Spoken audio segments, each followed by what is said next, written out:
الله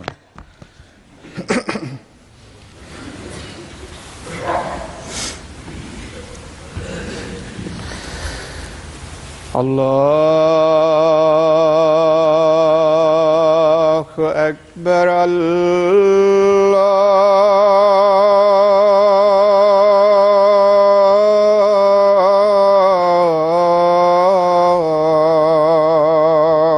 أكبر. الله أكبر.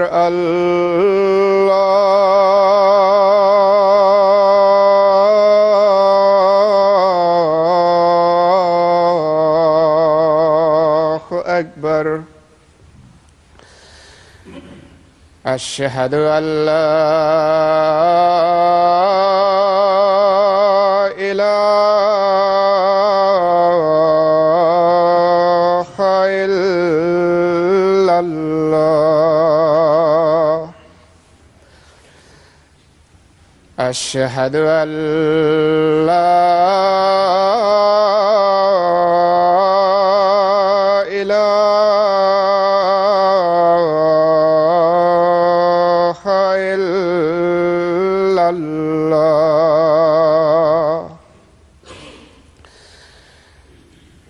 أشهد أن محمدًا رسول الله.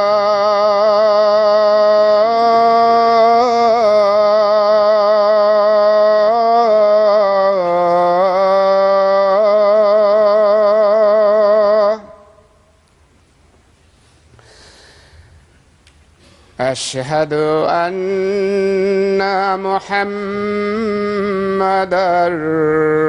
رسول الله. حي على الصلاة.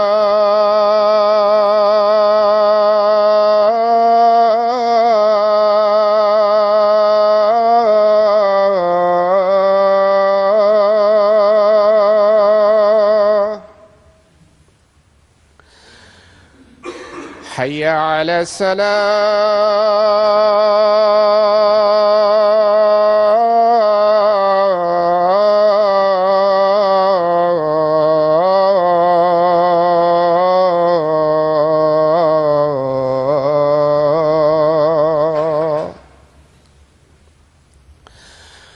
حي على الفلاح.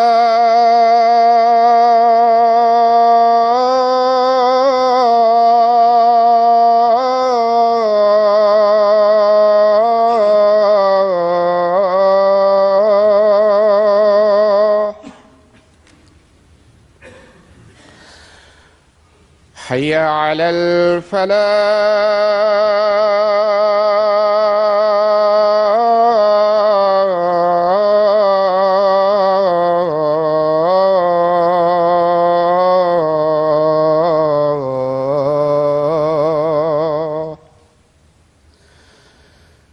الله أكبر.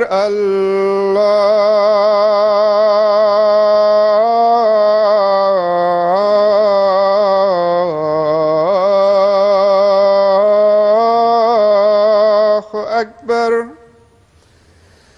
لا إله إلا الله.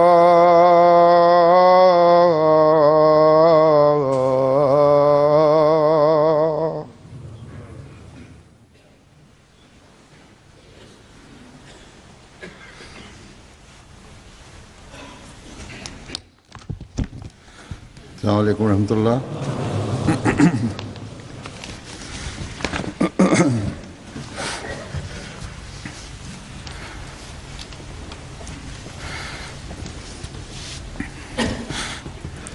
أشهد أن لا إله إلا الله وحده لا شريك له وأشهد أن محمدًا عبده ورسوله. أما بعد فأعوذ بالله من الشيطان الرجيم بسم الله الرحمن الرحيم الحمد لله رب العالمين الرحمن الرحيم مالك يوم الدين إياك نعبد وإياك نستعين اهدنا الصراط المستقيم صراط الذين أنعمت عليهم غير المغضوب عليهم ولا الضالين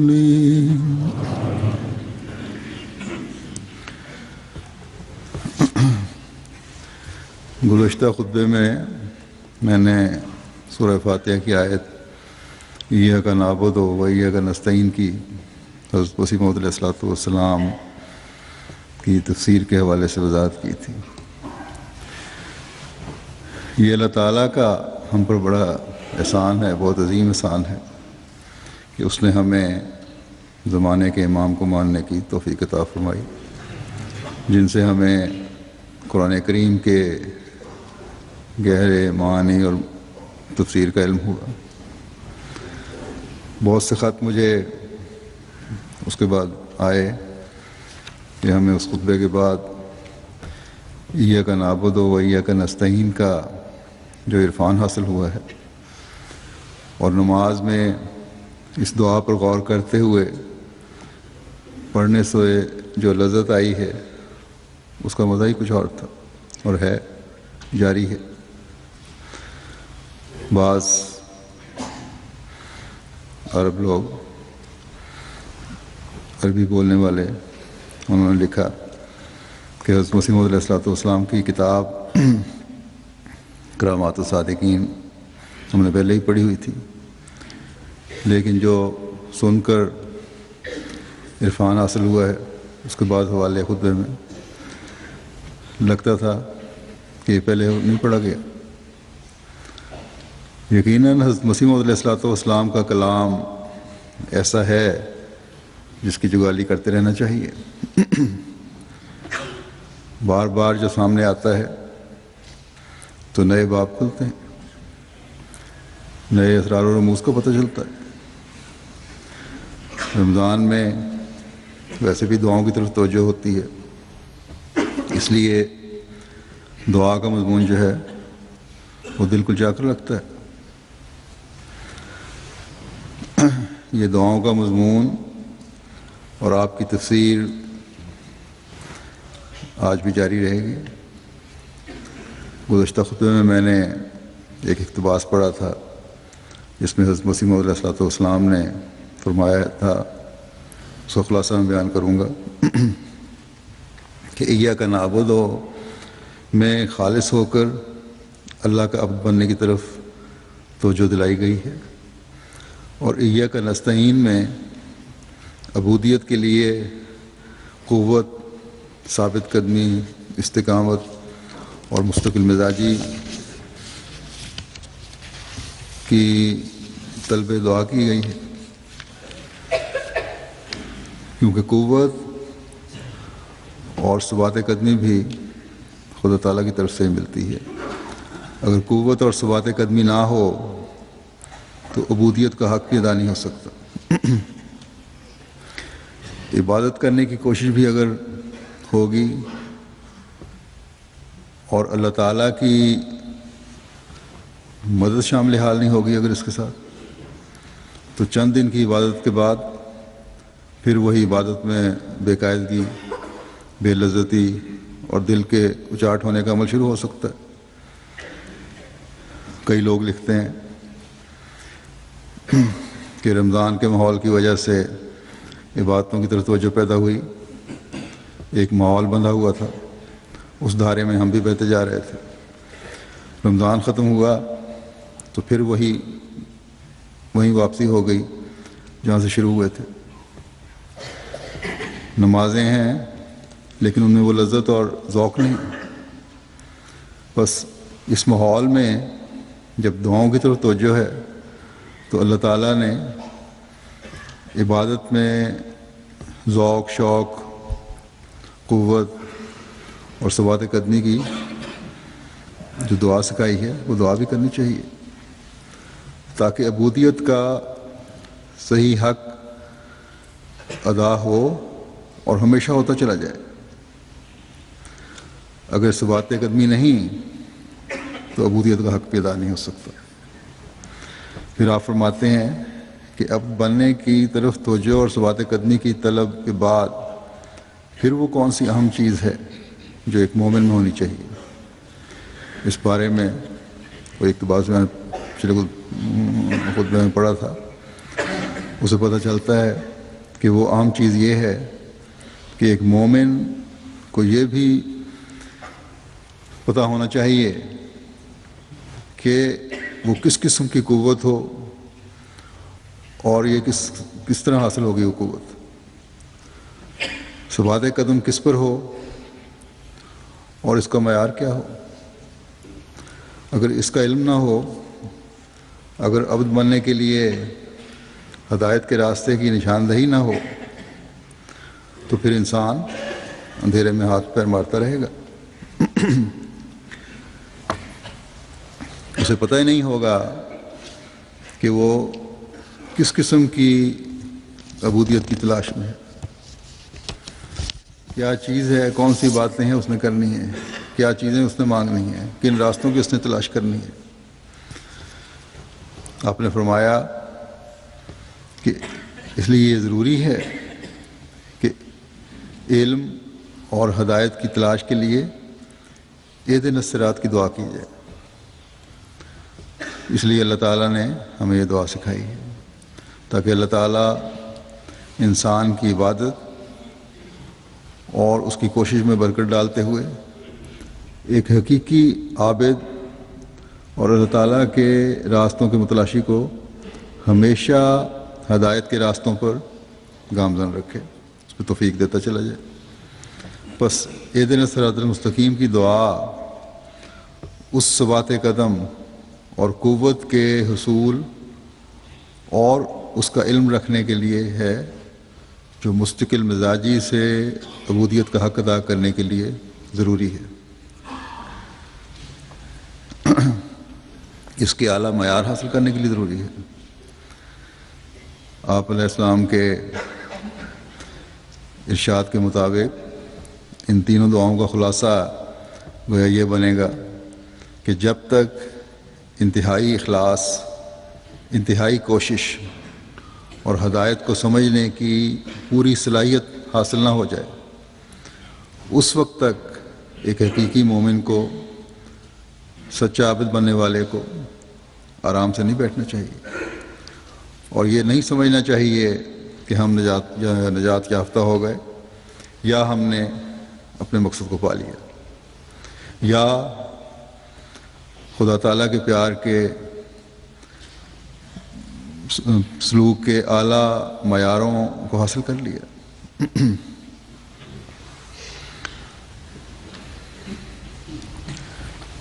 وہ معیار جو ایک مومن کا مطمئن نظر ہونے چاہیے۔ بس جب یہ سوچ ایک مومن کی ہو کہ ہم نے آرام سے نہیں بیٹھنا جب تک ان راستوں پر نہیں چلتے، تو پھر ایسے مومن کے قدم آگے بڑھتے ہیں، پھر مسجدوں میں دل لگتے ہیں، پھر نمازوں کی حفاظت کی فکر ہوتی ہے، پھر رمضان کے روزوں کا حق ادا ہوتا ہے، پھر رمضان کے بعد بھی عبادت میں ذوق کی اور ایک شوق کی اور ایک جس طرح پچھلے دور میں نے پڑھا تھا فرمایا کہ جلن ہونی چاہیے، اس جلن کو حاصل کرنے کی کوشش رہتی ہے۔ گزشتہ جمعے میں جیسا کہ میں نے کہا ایاک نعبد و ایاک نستعین کی وضاحت تو کچھ حد تک ہو گئی تھی، اور اس کے مختلف پہلو جو تھے بیان فرمایا آپ نے، حضرت مسیح علیہ السلام نے وہ آپ کے سامنے رکھے تھے۔ آج حضرت مسیح علیہ السلام کی تفسیر کی روشنی میں اہدنا الصراط المستقیم کے بعض گہرے مطالب اور اس کا مطلب، اس کے معنی، اس کی روح کیا ہے وہ پیش کروں گا، جن سے پتہ لگتا ہے کہ اہدنا الصراط المستقیم کی دعا جو ہے وہ کس قدر وسیع ہے، اور ہمارے ہر معاملے کا کس طرح اس دعا نے احاطہ کیا ہوا ہے۔ پہلے جو اقتباس میں پیش کروں گا اسے پتہ چلتا ہے کہ ہدایت پانے کے قابل کون لوگ ہوتے ہیں۔ وہ کون لوگ ہیں جنہیں ہدایت پانے کے صحیح راستوں کو پتہ چلتا ہے اور ان راستوں پر چلنے کے لیے وہ کوشش کرتے ہیں۔ حضرت مسیح علیہ السلام فرماتے ہیں، یہ بھی کرامات الصادقین کا ہی حوالہ ہے جس کا ترجمہ پڑھتا ہوں۔ آپ نے فرمایا، اور اس صورت میں یعنی سورہ فاتحہ میں اللہ تعالیٰ اپنے مسلمان بندوں کو تعلیم دیتا ہے، بس گویا وہ فرماتا ہے، اے میرے بندو، تم نے یہود و نصارہ کو دیکھ لیا ہے، تم ان جیسے اعمال کرنے سے اجتناب کرو اور دعا اور استقامت کی رسی کو مضبوطی سے پکڑو، اور یہود کی مانند اللہ کی نعمتوں کو مت بھلاؤ، ورنہ اس کا غضب تم پر نازل ہوگا، اور تم سچے علوم اور دعا کو مت چھوڑو، اور نصارہ کی طرح طلب ہدایت میں سست نہ ہو جاؤ، ورنہ تم گمراہ ہو جاؤ گے۔ اور ہدایت کے طلب کرنے کی ترغیب دی، اس بات کی طرف اشارہ کرتے ہوئے کہ ہدایت پر ثابت قدمی اللہ تعالیٰ کی بارگاہ میں دعا اور گریہ وزاری میں دوام کے بغیر ممکن نہیں۔ ہدایت پر ثابت قدمی جب تک مستقل مزاجی سے دعا نہیں کرو گے، گریہ وزاری نہیں کرو گے، یہ ممکن نہیں ہے۔ فرمایا مزید برآں اس طرف بھی اشارہ ہے کہ ہدایت ایک ایسی چیز ہے جو خدا تعالیٰ کی طرف سے ہی ملتی ہے، اور جب تک کہ خدا تعالیٰ خود بندے کی رہنمائی نہ کرے اور اسے ہدایت یافتہ لوگوں میں داخل نہ کر دے، وہ ہرگز ہدایت نہیں پا سکتا۔ پھر اس امر کی طرف بھی اشارہ ہے کہ ہدایت کی کوئی انتہا نہیں، اور انسان دعاؤں کی سیڑھی کے ذریعے ہی اس تک پہنچ سکتا ہے، اور جس شخص نے دعا کو چھوڑ دیا اس نے اپنی سیڑھی کھو دی۔ یقیناً ہدایت پانے کے قابل وہی ہے جن کی زبان ذکر الہی اور دعا سے تر رہے اور وہ اس پر دوام اختیار کرنے والوں میں سے ہو۔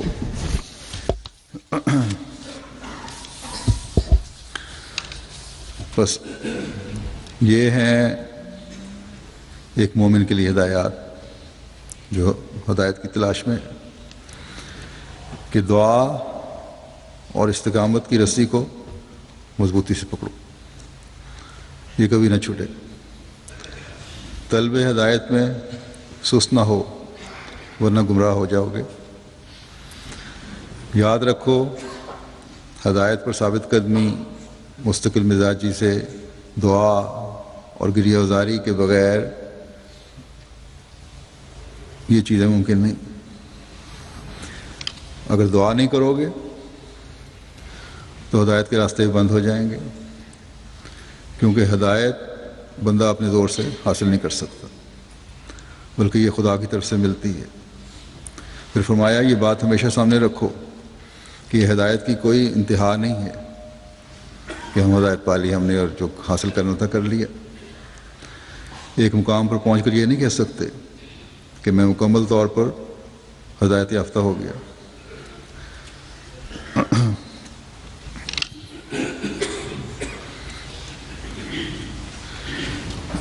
بس جب انتہا نہیں تو دعاؤں کی سیڑھی کی ہر وقت ضرورت ہے۔ بس ایک مومن کی کوئی عام بات یاد رکھنی چاہیے کہ صرف وقتی عبادت ہدایت کا باعث نہیں بنتی، بلکہ حقیقی ہدایت پانے والے وہ ہیں جن کی زبان ذکر الہی اور دعا سے تر رہے۔ بس ان دنوں میں جب کہ ہمیں رمضان کی وجہ سے ذکر الہی کی طرف توجہ پیدا ہوئی ہے، دعاؤں کی طرف توجہ پیدا ہوئی ہے، اسے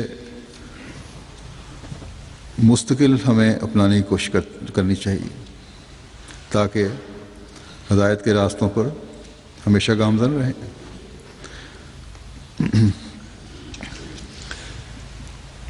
اور اس کی اعلیٰ معیار حاصل کرنے کی ہم کوشش کرتے چلے جائیں۔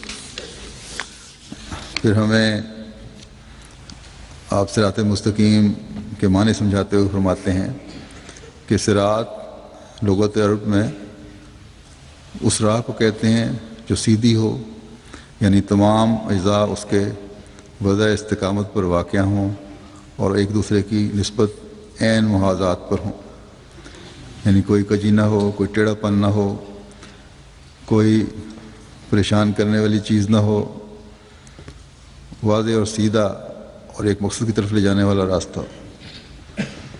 یہ نہیں کہ ایک جگہ پہنچ کر انسان سوچے، کنفیوز ہو جائے کہ میں دائیں جانا ہے کہ بائیں جانا ہے، بلکہ جو مقصد ہے خدا تعالیٰ کو پانے کا، اس طرف لے جانے والا راستہ ہو، اسی راستے کو صراط کہتے ہیں۔ خطے کی نشاندہی کرے، جہاں مڑنا ہے وہاں مڑنے کی طرف رہنمائی کرے۔ پھر آپ علیہ السلام اہدنا الصراط المستقیم کے حقیقی معنی بیان فرماتے ہوئے فرماتے ہیں کہ صوفی لوگ اہدنا الصراط المستقیم کے معنی بھی فنا کرتے ہیں، یعنی روح، جوش اور ارادے سب کے سب اللہ تعالیٰ کے لیے ہو جائیں اور اپنے جذبات اور نفسانی خواہشیں بالکل مر جائیں۔ فرمایا بعض انسان جو اللہ تعالیٰ کی خواہش اور ارادے کو اپنے ارادے اور جوشوں پر مقدم نہیں کرتے، وہ اکثر دفعہ دنیا ہی کے جوشوں اور ارادوں کی ناکامیوں میں اس دنیا سے اٹھ جاتے ہیں۔ فرمایا نماز جو دعا ہے اور جس میں اللہ کو جو خدا تعالیٰ کا اسم اعظم ہے مقدم رکھا ہے، ایسا ہی انسان کا اسم اعظم استقامت ہے۔ اسم اعظم سے یہ مراد یہ ہے کہ جس ذریعے انسانیت کے کمالات حاصل ہوں، یعنی مستقل مزاجی سے دعاؤں کی طرف لگے رہو گے، اللہ کی طرف جاؤ گے تو تبھی انسانیت کے کمالات حاصل ہو سکتے ہیں یا ان کی طرف قدم بڑھ سکتے ہیں۔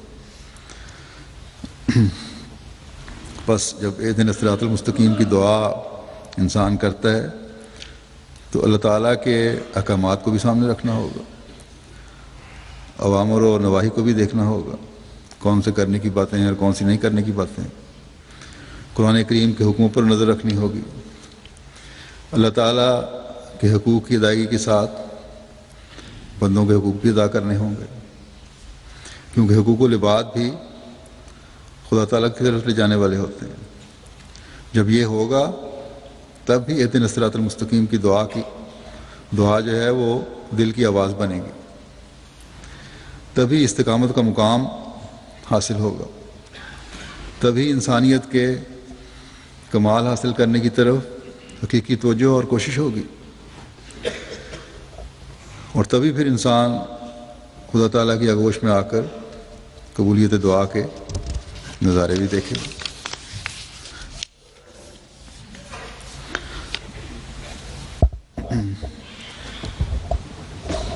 انسان جب استقامت دکھاتے ہوئے اللہ تعالیٰ کے آگے جھکتا چلا جاتا ہے، ہدایت پر رہنے کے لیے صرف خدا کو پکارتا ہے، پھر ہی صراط مستقیم قائم رہتی ہے۔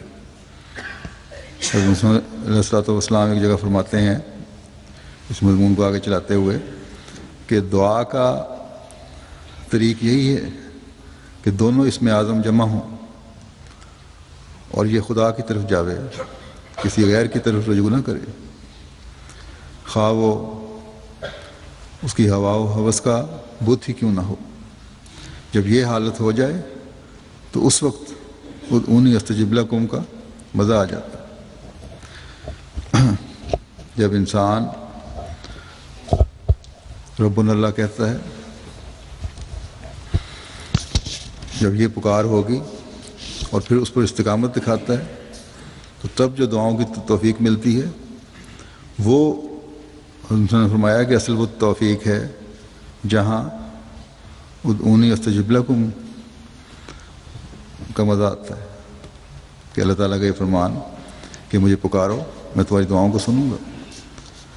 بس استقامت شرط ہے، اور اللہ تعالیٰ کو تمام طاقتوں کا مالک سمجھتے ہوئے، اسی کو رب سمجھتے ہوئے اس کے آگے جھکنا شرط ہے۔ پھر اس بات کو بیان فرماتے ہوئے کہ دعا لوگوں کے تمام مراتب پر حاوی ہے، یعنی کسی بھی مرتبے کا آدمی ہو اسے اس دعا کی ضرورت ہے۔ آپ فرماتے ہیں بس خلاصہ یہ ہے کہ اہدنا الصراط المستقیم کی دعا انسان کو ہر کجی سے نجات دیتی ہے اور اس پر دین قویم کو واضح کرتی ہے، اور اس کو ویران گھر سے نکال کر پھلوں اور خوشبوؤں بھرے باغات میں لے جاتی ہے۔ اور جو شخص بھی اس دعا میں زیادہ آہوزاری کرتا ہے اللہ تعالیٰ اس کو خیر و برکت میں بڑھاتا ہے۔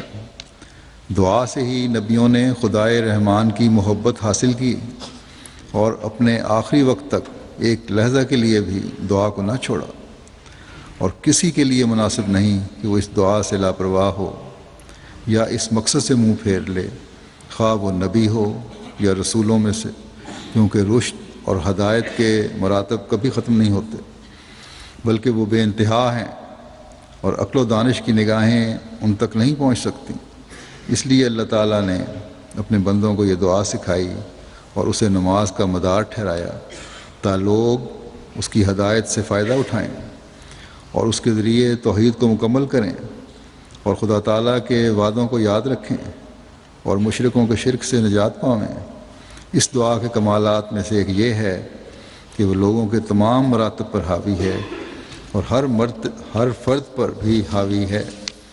وہ ایک غیر محدود دعا ہے جس کی کوئی حد بندی یا انتہا نہیں، اور نہ اس کی کوئی غایت یا کنارہ ہے۔ بس مبارک ہیں وہ لوگ جو خدا کے عارف بندوں کی طرح اس دعا پر مداومت اختیار کرتے ہیں، زخمی دلوں کے ساتھ جن سے خون بہتا ہے، اور ایسی روحوں کے ساتھ جو زخموں پر صبر کرنے والی ہو، اور نفوس مطمئنہ کے ساتھ یعنی مستقل مزاجی کے ساتھ اور درد کے ساتھ اس دعا پہ قائم رہتے ہیں۔ فرمایا یہ وہ دعا ہے جو ہر خیر، سلامتی، پختگی اور استقامت پر مشتمل ہے، اور دعا میں رب العالمین کی طرف سے بڑی بشارتیں ہیں۔ اس دعا میں رب العالمین کی طرف سے بڑی بشارتیں ہیں۔ بس حضرت مسیح علیہ السلام نے فرمایا، خلاصہ میں بیان کر دوں کہ کیوں یہ سب مراتب کے لوگوں کے لیے ضروری ہے۔ اس لیے کہ انسان کو ہر قسم کے ٹیڑھے پن اور کجی سے ہی بچاتی ہے۔ انسان کے راستے میں مختلف طریق سے ورگلانے کے لیے شیطان بیٹھا ہوا ہے۔ اگر دل سے نکلی ہوئی اہدنا الصراط المستقیم کی دعا ہو تو یہ دعا پھر شیطان کے حملوں سے بچاتی ہے، ان کو ایمان پہ قائم رکھتی ہے۔ آج کل جب دنیا مذہب سے دور ہو رہی ہے، یہ دعا بہت بڑی دعا ہے جو ایک انسان کو سیدھے راستے پر قائم رکھ سکتی ہے، بشرطے کہ جیسا کہ پہلے میں بیان کر چکا ہوں کہ مستقل مزاجی سے اللہ تعالیٰ سے مدد کا طالب رہے انسان، بلکہ اگر خالص ہو کر کوئی بھی شخص کسی بھی مذہب سے تعلق رکھنے والا اگر اللہ تعالیٰ سے رہنمائی چاہے تو صحیح دین کی طرف اللہ تعالیٰ رہنمائی فرماتا ہے، بلکہ لامذہبوں کی بھی رہنمائی فرماتا ہے، ان کے لیے بھی ہدایت کا ذریعہ بن جاتی ہے، بشرطے کہ نیت نیک ہو۔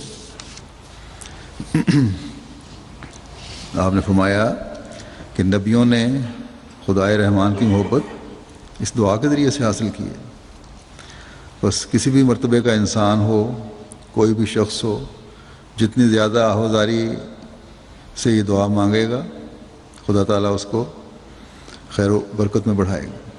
بس ایک مومن کہلانے کا دعویٰ کرنے والے کے لیے یہ کسی طرح بھی مناسب نہیں کہ وہ اس دعا سے غفلت برتے، بلکہ نبیوں اور رسولوں کے لیے بھی یہ دعا ضروری ہے، کیونکہ رشد و ہدایت کے مراتب اور معیار کبھی ختم نہیں ہوتے.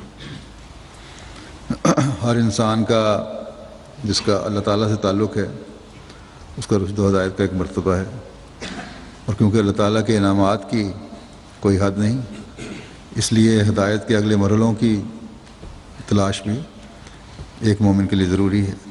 ایک جگہ پر پہنچ کر پھر اگلے مرحلے کو تلاش کرنا چاہیے، اور اس کی تلاش کے لیے اللہ تعالیٰ نے ہمیں دعا سکھائی ہے کہ اہدنا الصراط المستقیم. فرمایا کہ توحید بھی اس دعا کے ذریعے مکمل ہوتی ہے کہ اللہ تعالیٰ کو پانے کے لیے، اس کے بتائے ہوئے ہدایت کے راستوں پر چلنے کے لیے اللہ تعالیٰ کے پاس ہی جایا جاتا ہے، اسی سے مدد مانگی جاتی ہے. وہی ہے جو ہمیں ہدایت یافتوں میں رکھ سکتا ہے، نہ کہ کوئی غیر. بس یہ دعا ہر مرتبے کے انسان کے لیے ضروری ہے، ہر اس شخص کے لیے ضروری ہے جو خدا کی بتائی ہوئی ہدایت کی تلاش میں ہے اور اس کے اعلیٰ مدارج حاصل کرنے کی کوشش کر رہا ہے، یہ چاہتا ہے. آپ نے فرمایا کہ حقیقی مومن وہی ہے جو مستقل مزاجی سے اور ایک درد کے ساتھ اس دعا کو کرنے والا ہے. بس جب یہ دعا ہر مرتبے کے لوگوں کے لیے ضروری ہے تو اس کی اہمیت بھی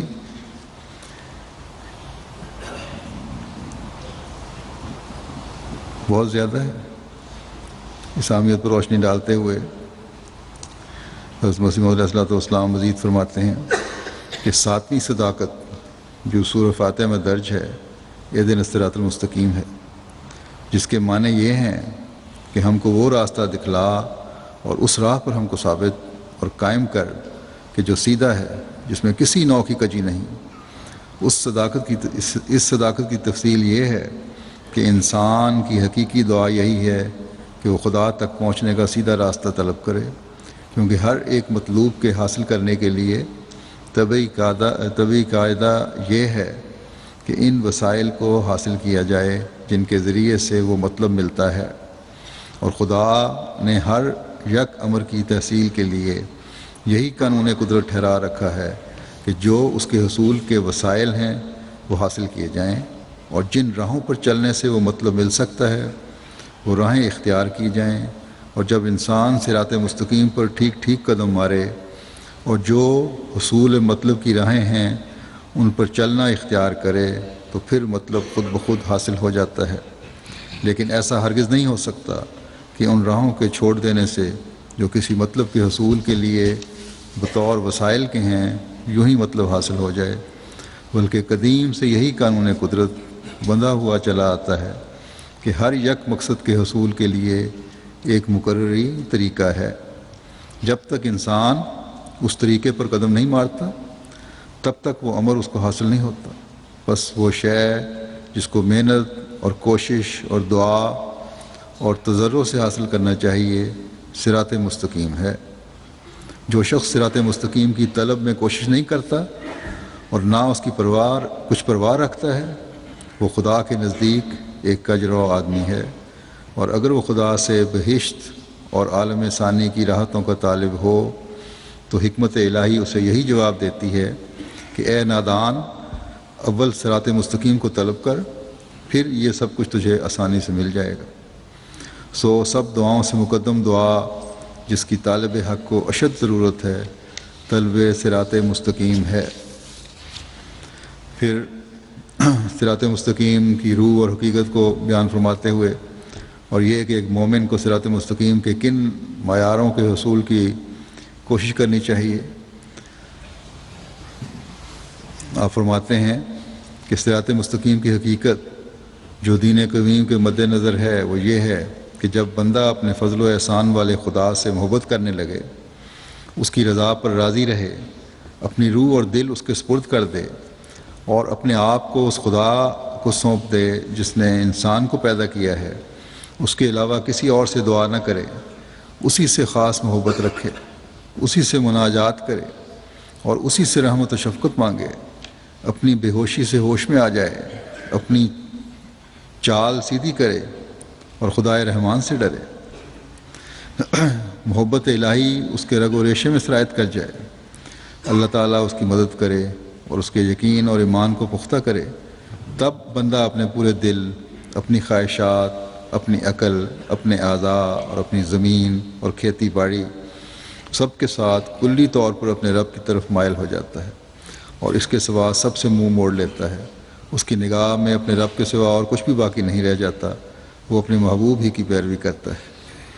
بس اہدنا الصراط المستقیم کی دعا ایک جو کہ عمر کو کرنی چاہیے، اس سے دنیا بھی ملتی ہے، دین بھی مل جاتا ہے۔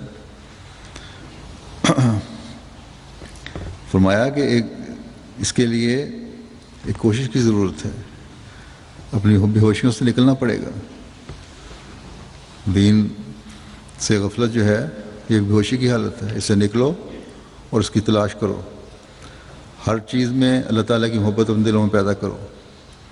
جب یہ چیز ہوگی تو پھر تمہاری دنیا بھی دین بن جائے گی اور اللہ تعالیٰ کی رضا کی خاطر ہر کام ہو رہا ہوگا۔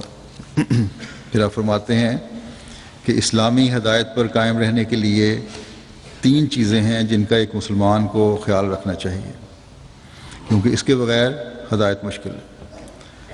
یہی 3 باتیں ہیں جو اس بات کی طرف رہنمائی کرتی ہیں کہ کون سی ہدایت ہے جو ایک مومن کو طلب کرنی چاہیے اور اس کو اپنانا چاہیے۔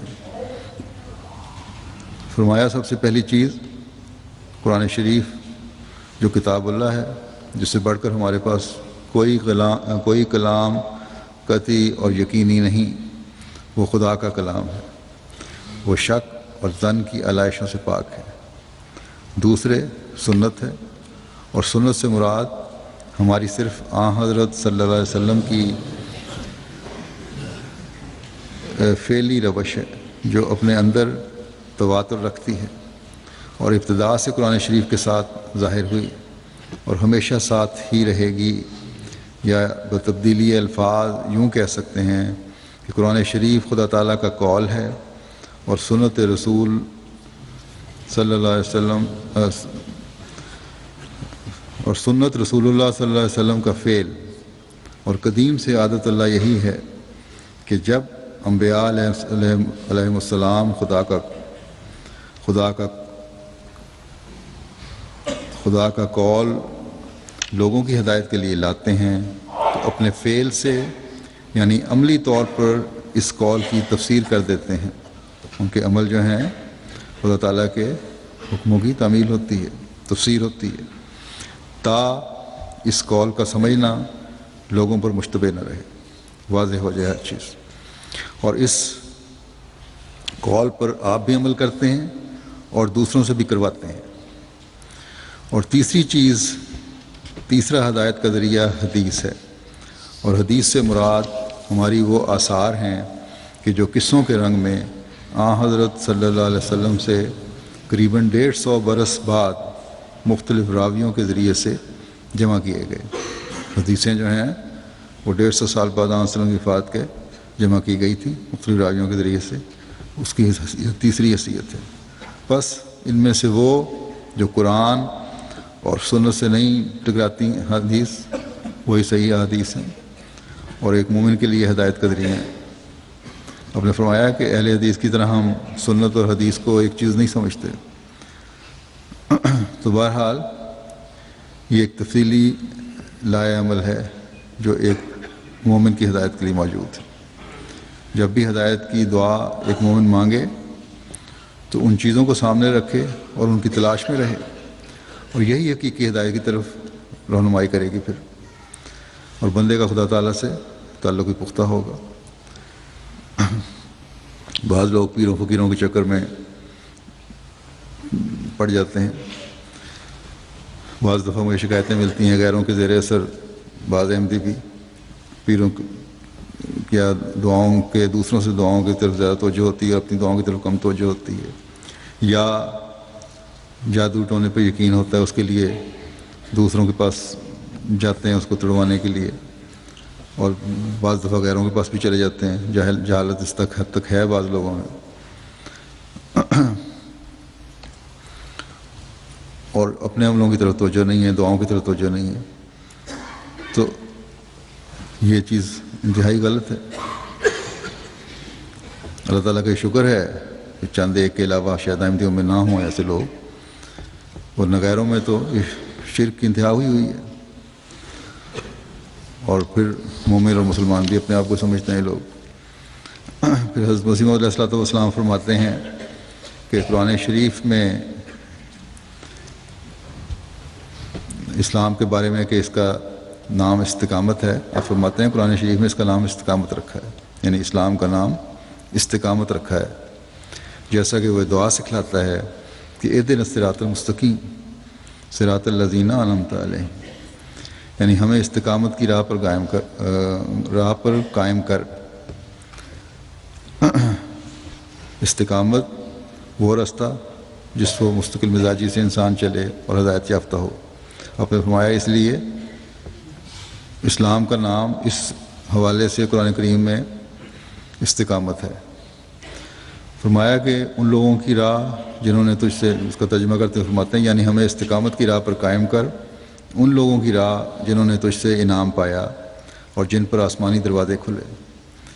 فرماتے ہیں کہ واضح رہے کہ ہر ایک چیز کی وضع استقامت اس کی علت غائب پر نظر کر کے سمجھی جاتی ہے, اس کی وجہ اصل وجہ جو ہے اس پر غور کر کے سمجھی جاتی ہے. اور انسان کے وجود کی علت غائب یہ ہے, مقصد کیا ہے انسان کے وجود کا, کہ نوع انسان خدا کے لیے پیدا کی گئی ہے, کہ انسان جو ہے وہ خدا تعالیٰ کے لیے پیدا کیا گیا ہے, اس کی عبادت کے لیے پیدا کیا گیا ہے. بس انسانی وضع استقامت یہ ہے کہ جیسا کہ وہ اطاعت ابدی کے لیے پیدا کیا گیا ہے ایسا ہی وہ در حقیقت خدا کے لیے ہو جائے. اور جب وہ اپنے تمام قوا سے خدا تعالیٰ کے لیے ہو جائے گا تو بلا شبہ اس پر انعام نازل ہوگا, جس کو دوسرے لفظوں میں پاک زندگی کہہ سکتے ہیں. جیسے کہ تم دیکھتے ہو کہ جب آفتاب کی طرف کی کھڑکی کھولی جائے تو اس آفتاب کی شعائیں ضرور کھڑکی کے اندر آ جاتی ہیں. ایسا ہی جب انسان خدا تعالیٰ کی طرف بالکل سیدھا ہو جائے اور اس میں اور خدا میں کچھ حجاب نہ رہے, تب فی الفور ایک نورانی شعلہ اس پر نازل ہوتا ہے اور اس کو منور کر دیتا ہے اور اس کی تمام اندرونی غلاظت دھو دیتا ہے. تب وہ ایک نیا انسان ہو جاتا ہے اور ایک بھاری تبدیلی اس کے اندر پیدا ہوتی ہے. تب کہا جاتا ہے کہ اس شخص کو پاک زندگی حاصل ہوئی. اس پاک زندگی کے پانے کا مقام یہی دنیا ہے. اسی کی طرف اللہ جل شانہ اس آیت میں اشارہ فرماتا ہے, من کان فی ھذہ اعمیٰ فہو فی الآخرۃ اعمیٰ واضل سبیلا, یعنی جو شخص جہان میں اندھا رہا اور خدا کے دیکھنے کا اس کو نور نہ ملا وہ اس جہان میں بھی اندھا ہی ہوگا. پھر آپ اس بات کی وضاحت کرتے ہوئے کہ اہدنا الصراط المستقیم کی دعا کی قبولیت کے لیے کن پہلوؤں کو مد نظر رکھنا چاہیے, فرماتے ہیں کہ اہدنا الصراط المستقیم میں تمام مسلمانوں کو لازم ہے ایاک نعبدو کا لحاظ رکھیں, کیونکہ ایاک نعبدو کو ایاک نستعین پر مقدم رکھا ہے. بس عملی طور پر شکر کرنا چاہیے اور یہی مطلب اہدنا الصراط المستقیم میں رکھا ہے.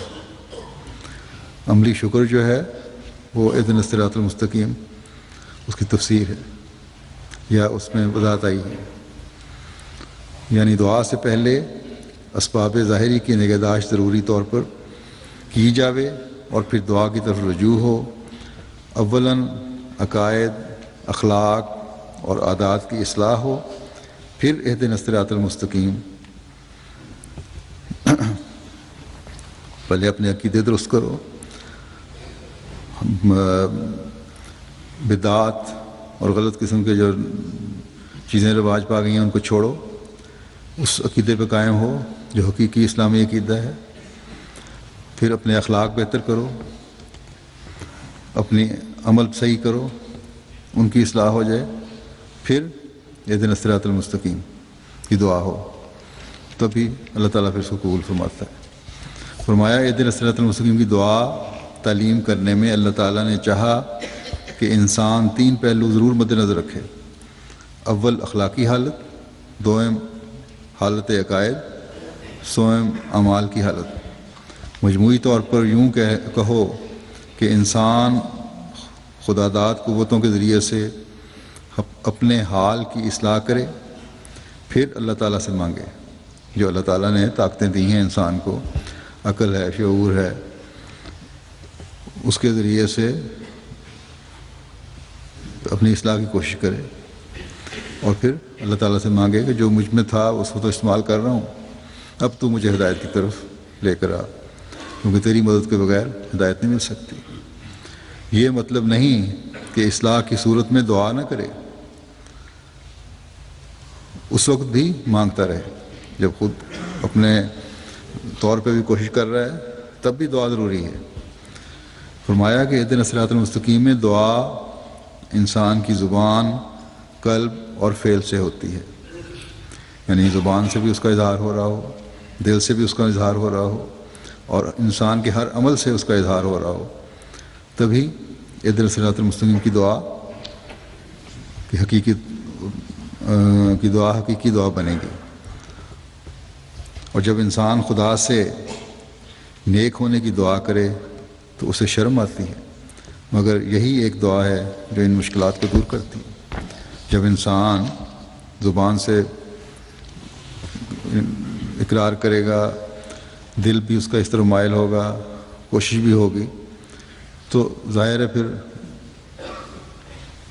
یہ طرح توجہ بھی پیدا ہوگی کہ اللہ تعالیٰ سے میں مانگ رہا ہوں اب، تو اس شرم کے ساتھ یعنی کہ دوہرا عمل ہو جائے گا۔ ایک طرف انسان دعا کے ساتھ کوشش کر رہا ہوگا، اور جب دعا کر رہا ہوگا تو پھر دوبارہ ان چیزوں کو میں اپنے زبان کی درستی میں، اپنے دل کی درستگی میں، اپنے عملوں کی درستگی میں کوشش کر رہا ہوگا، اور اس میں شرم آ رہی ہوگی کہ میں بغیر ان کی درستگی کے کس طرح اللہ تعالیٰ سے مانگوں کہ مجھے سیدھے راستے پر چلا۔ پھر آپ فرماتے ہیں کہ اہدنا الصراط المستقیم کی دعا دین اور دنیا کی ساری حاجتوں پر حاوی ہے، کیونکہ کسی امر میں جب تک صراط مستقیم نہ ملے کچھ نہیں بنتا۔ یہ صرف روحانی طور کے لیے دعا ضروری نہیں ہے، بلکہ دنیا کی حاجتوں کے لیے بھی دعا ضروری ہے اہدنا الصراط المستقیم کی۔ فرمایا کہ طبیب کو، زراعت کرنے والے کو، غرض ہر انسان کو ہر کام میں صراط مستقیم کی ضرورت ہے۔ کوئی ذمہ دار ہے، ڈاکٹر ہے، یا کسی بھی پیشے کرنے والا ہے، اس کو اپنے کام میں صراط مستقیم کی ضرورت ہے۔ اگر نہیں ہوگی تو اس کے کام میں خرابی پیدا ہوگی۔ فرماتے ہیں کہ بہترین دعا فاتحہ ہے، کیونکہ وہ جامع دعا ہے۔ جب ذمہ دار کو ذمہ داری کا ڈھب آ جاوے گا تو وہ ذمہ داری کے صراط مستقیم پر پہنچ جائے گا۔ اگر ایک ذمہ دار ہے، اس کو جب ذمہ داری کرنے کا صحیح طریقہ آئے گا تو تبھی وہ ذمہ داری کے صراط مستقیم پر پہنچے گا۔ ایک ڈاکٹر ہے، جب وہ پورا کوالیفائی کر لیتا ہے، پڑھائی مکمل کر لیتا ہے، پھر اس کی مختلف جگہوں پر جو اس کا ہاؤس جاب ہوتے ہیں وہ مکمل کرتا ہے، پھر بعض تجربہ کار ڈاکٹروں کے ساتھ کام کرتا ہے، تو تبھی اس کو مختلف مدارج جو ہیں صراط مستقیم کے حاصل ہوتے ہیں۔ اسی طرح دوسرے پیشے کے لوگ ہیں۔ فرمایا کہ تو ذمہ داری کے صراط مستقیم پر پہنچ جاوے گا اور کامیاب ہو جاوے گا۔ اسی طرح تم خدا کے ملنے کی صراط مستقیم تلاش کرو، خدا کے ملنے کی بھی صراط مستقیم تلاش کرو، اس کے لیے بھی کوشش پہلے کرو، اور پھر دعا کرو، اور دعا کرو کہ یا الہی میں ایک تیرا گناہ گار بندہ ہوں اور افتادہ ہوں، میری رہنمائی کر، اور ادنا اور اعلیٰ سب حاجتیں بغیر شرم کے خدا سے مانگو کہ اصل معطی وہی ہے۔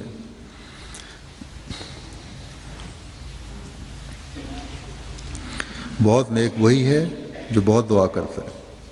اصل نیک یہی ہے کہ بہت دعا کرو۔ بس جیسا کہ میں نے کہا، نہ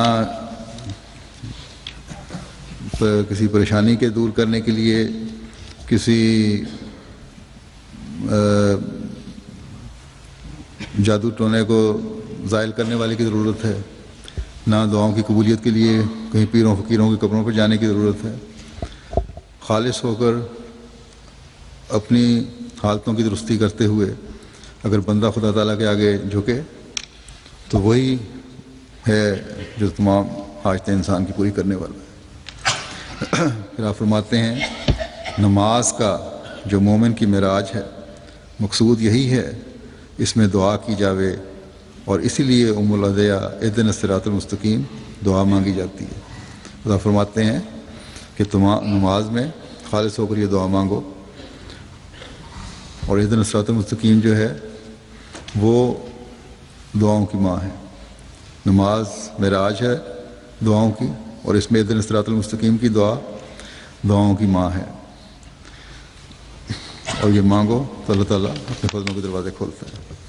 پھر آپ فرماتے ہیں کہ انسانی زندگی کا مقصد اور غرض صراط مستقیم پر چلنا اور اس کی طلب ہے۔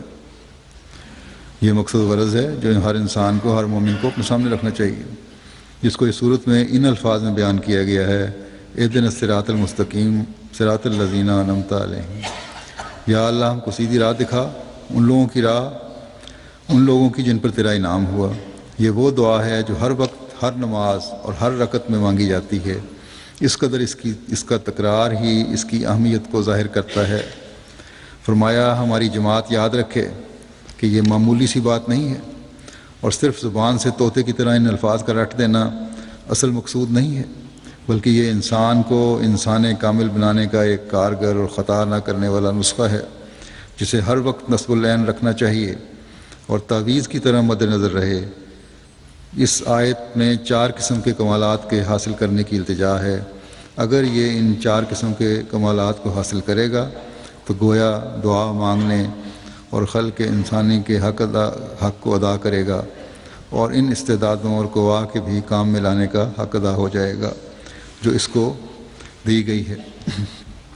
صراط الذین انعمت علیہم میں جو 4 معیار ہیں، نبی ہے، صدیق ہے، شہید ہے اور صالح، تو یہ معیار ہیں۔ فرمایا کہ پھر آگے فرماتے ہیں کہ میں یہ بھی تمہیں بتانا چاہتا ہوں کہ بہت سے لوگ ہیں جو اپنے تراشے ہوئے وظائف اور اوراد کے ذریعے سے ان کمالات کو حاصل کرنا چاہتے ہیں، لیکن میں تمہیں کہتا ہوں کہ جو طریق حضرت صلی اللہ علیہ وسلم نے اختیار نہیں کیا وہ محض فضول ہے۔ حضرت صلی اللہ علیہ وسلم سے بڑھ کر منعم علیہ کی راہ کا سچا تجربہ کار اور کون ہو سکتا ہے، جن پر نبوت کے بھی سارے کمالات ختم ہو گئے۔ آپ نے جو راہ اختیار کیا ہے وہ بہت ہی صحیح اور اقرب ہے۔ اس راہ کو چھوڑ کر اور ایجاد کرنا خواہ و بظاہر کتنا ہی خوش کرنے والا معلوم ہوتا ہو، میری رائے میں ہلاکت ہے، اور خدا تعالیٰ نے مجھ پر ایسا ہی ظاہر کیا ہے۔ غرض منعم علیہم لوگوں میں جو کمالات ہیں، اور صراط الذین انعمت علیہم میں جن کی طرف اللہ تعالیٰ نے اشارہ فرمایا ہے، ان کو حاصل کرنا ہر انسان کا اصل مقصد ہے، اور ہماری جماعت کو خصوصیت سے اس طرف متوجہ ہونا چاہیے، کیونکہ اللہ تعالیٰ نے اس سلسلے کے قائم کرنے سے یہی چاہا ہے کہ وہ ایسی جماعت تیار کرے جیسی حضرت صلی اللہ علیہ وسلم نے تیار کی تھی، تاکہ اس آخری زمانے میں یہ جماعت قرآن شریف اور حضرت صلی اللہ علیہ وسلم کی سچائی اور عظمت پر بطور گواہ ٹھہرے۔ پھر آپ نے فرمایا کہ یقیناً جانو کہ اللہ تعالیٰ اس وقت تک راضی نہیں ہوگا، اور نہ کوئی شخص اس تک پہنچ سکتا ہے جب تک صراط مستقیم پر نہ چلے۔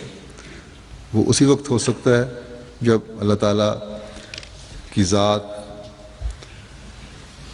اور صفات کو شناخت کرے اور ان راہوں اور ہدایتوں پر عمل درآمد کرے جو اس کی مرضی اور منشا کے موافق ہیں۔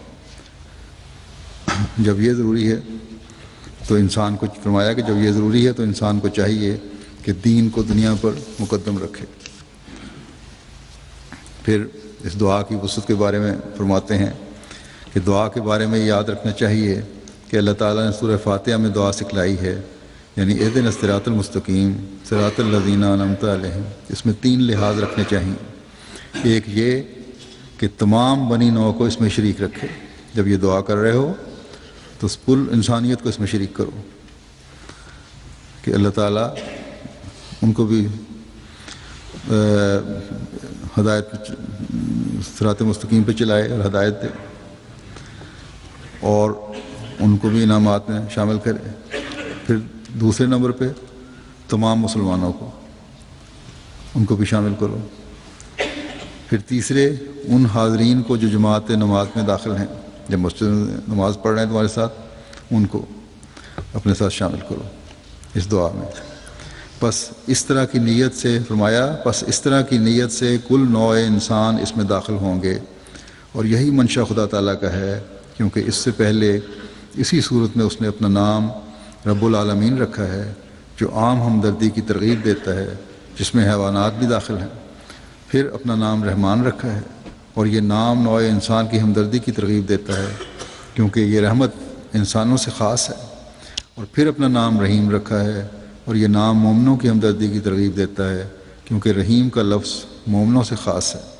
اور پھر اپنا نام مالک یوم دین رکھا ہے، اور یہ نام جماعت موجودہ کی ہمدردی کی ترغیب دیتا ہے، کیونکہ یوم الدین وہ دن ہے جس میں خدا تعالیٰ کے سامنے جماعتیں حاضر ہوں گی۔ سو اسی تفصیل کے لحاظ سے اہدنا الصراط المستقیم کی دعا ہے۔ بس اس قرینے سے معلوم ہوتا ہے کہ اس دعا میں تمام نوع انسانی کی ہمدردی داخل ہے، اور اسلام کا اصول یہی ہے کہ سب کا خیر خواہ ہو۔ فرمایا آیت اہدنا الصراط المستقیم میں اشارہ ہے، اور اس امر پر ترغیب دلائی گئی ہے کہ صحیح معرفت کے لیے دعا کی جاوے۔ گویا کہ اللہ تعالیٰ ہمیں تعلیم دیتے ہوئے فرماتا ہے کہ تم اللہ تعالیٰ سے دعا کرو کہ وہ اپنی صفات کی ماہیت تمہیں دکھائے اور تمہیں شکر گزار بندوں میں سے بنا دے، کیونکہ پہلی قومیں اللہ تعالیٰ کی صفات، اس کے انعامات اور اس کی خوشنودی کی معرفت سے اندھا ہونے کے بعد ہی گمراہ ہوئی ہیں۔ انہوں نے اپنی زندگی کے دن ایسے اعمال میں ضائع کر دیے جن اعمال نے انہیں گناہوں میں اور بھی آگے بڑھا دیا۔ بس ان پر خدا کا غضب نازل ہوا اور ان پر خواری مسلط کر دی گئی، اور وہ ہلاک ہونے والوں میں شامل ہو گئے۔ اللہ تعالیٰ نے اپنے کلام غیر المغضوب علیہم میں اسی کی طرف اشارہ فرمایا ہے۔ سیاق کلام سے معلوم ہوتا ہے کہ اللہ تعالیٰ کا غضب انہی لوگوں کا رخ کرتا ہے جن پر اس غضب سے پہلے اللہ تعالیٰ نے انعام کیے ہوں۔ بس یہ بڑی غور کرنے والی چیز ہے۔ فرمایا کہ غضب انہی پہ ہوتا ہے جن پر اللہ تعالیٰ نے انعام کیے ہوں۔ بس اگر انسان سمجھے کہ مجھ پر اللہ تعالیٰ کے اتنے انعامات ہیں تو اس کو بہت زیادہ ڈر کے رہنا چاہیے۔ فرمایا پس اس آیت میں مغضوب علیہم سے مراد وہ لوگ ہیں جنہوں نے ان نعمتوں اور برکتوں کے بارے میں جو اللہ تعالیٰ نے خاص طور پر انہی پر نازل فرمائی تھیں، اس کے احکام کی نافرمانی کی، اپنی خواہشات کی پیروی کی، اور انعام کرنے والے خدا اور اس کے حق کو بھول گئے اور منکروں میں شامل ہو گئے۔ اسی طرح ضالین سے وہ لوگ مراد ہیں جنہوں نے صحیح رستے چلنے کا ارادہ تو کیا، لیکن صحیح علوم، روشن اور حقیقی معارف اور محفوظ رکھنے والی اور توفیق بخشنے والی دعائیں ان کے شامل حال نہ ہوئیں، بلکہ ان پر توہمات غالب آ گئے اور وہ ان کی طرف جھک گئے، جیسا کہ میں نے بتایا کہ آج کل بعض مسلمانوں کا بھی یہی حال ہے۔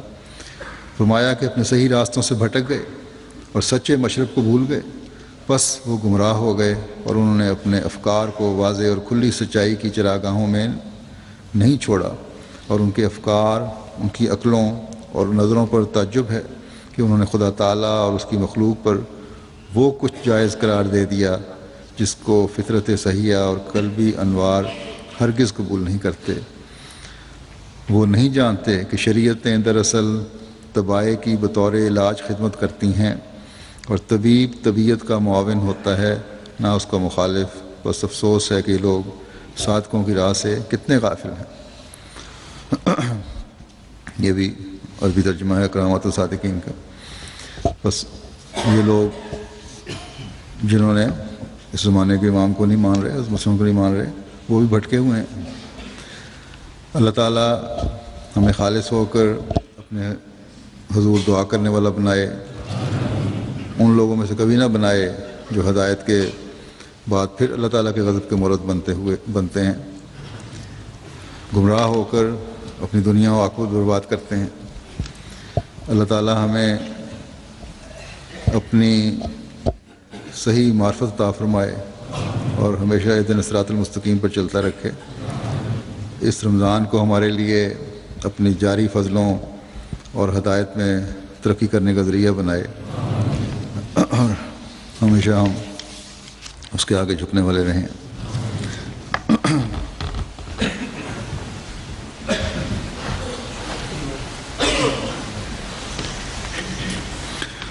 الحمد لله نحمده ونستعينه ونستغفره ونؤمن به ونتوكل عليه ونعوذ بالله من شرور أنفسنا ومن سيئات أعمالنا، من يهده الله فلا مضل له ومن يضلل فلا هادي له، ونشهد أن لا إله إلا الله ونشهد أن محمدا عبده ورسوله۔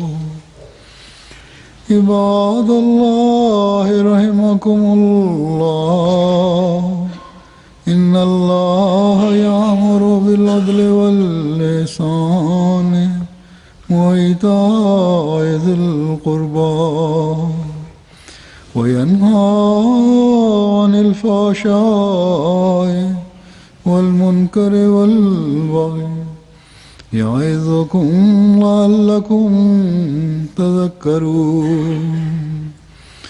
اذكروا الله يذكركم وادعوه يستجب لكم ولذكر الله أكبر۔